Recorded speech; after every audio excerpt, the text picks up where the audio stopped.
Surxondaryo viloyat hokimi Ulug'bek Qosimov hududlarga tashrifini Oltinsoy tumanida davom ettirib, Bo'ston mahallasida barpo etilayotgan 7 qavatli 54 xonadonli hamda 5 qavatli 35 xonadonli turar joylar massivi qurilishi bilan tanishdi.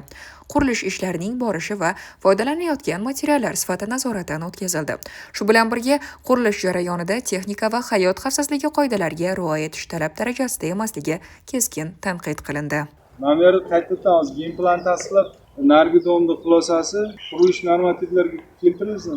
Buni ham to'liq qurilish normalariga javob beradimi? Odam sog'lig'i, hayoti boshqarasi ustun emas, usta bu noto'g'ri. Mana gazingdan so'rasam, hozir telefon qilyapti. Nechta ustasi bor deyapti.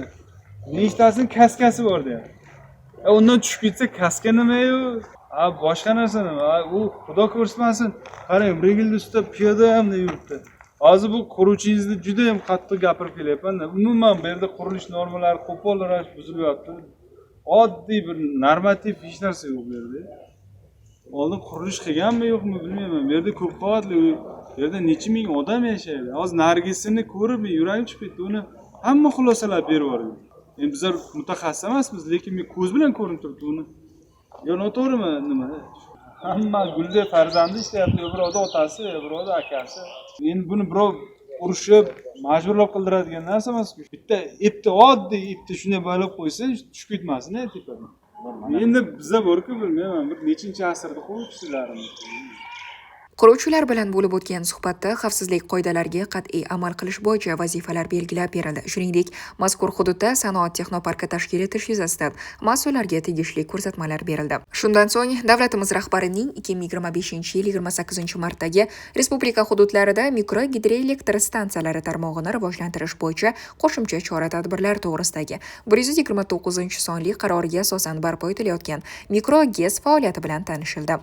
Mas'ullar tomonidan loyihaning samaradorligi va ishlab chiqarish quvvatlari haqida ma'lumot berildi. Yashil energiya manbalarini kengaytirish va bunday loyihalarni ko'paytirish zarurligi ta'kidlandi. Shuningdek, yangidan ishga tushirilgan nasos stansiyasini elektr energiyasi bilan ta'minlash maqsadida o'rnatilgan quyosh panellari ko'zdan kechirildi.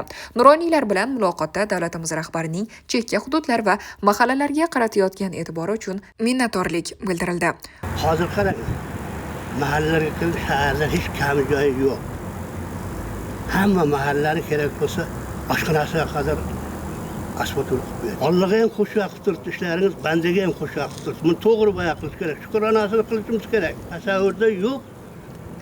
Ish amalga oshib ketdi. Prezidentimizning sa'y-harakatlari, yordamlari bilan xalqimiz qora qozonni bozorda mahsulot bilan qaynatib turibdi. Nasib bo'lsa inshaalloh bozordan emas, uyida tomorqasida qora qozonni qaynatadi bundan keyin.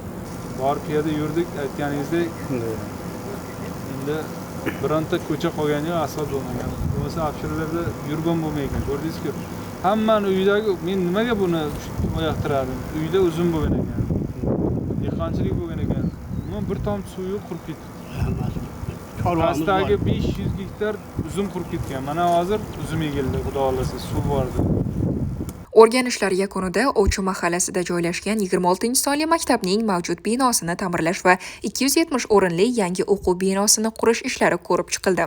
Mahalla faollari va nuroniylar bilan suhbatda maktab hududida sport zali barpo etish masalasi ham ko'tarildi. Viloyat rahbari o'quvchilarning jismoniy rivojlanishida bu juda muhim ekanligini ta'kidlab, mas'ullarga sport zali qurilishi uchun ham loyiha smeta hujjatlarini ishlab chiqish bo'yicha topshiriq berdi.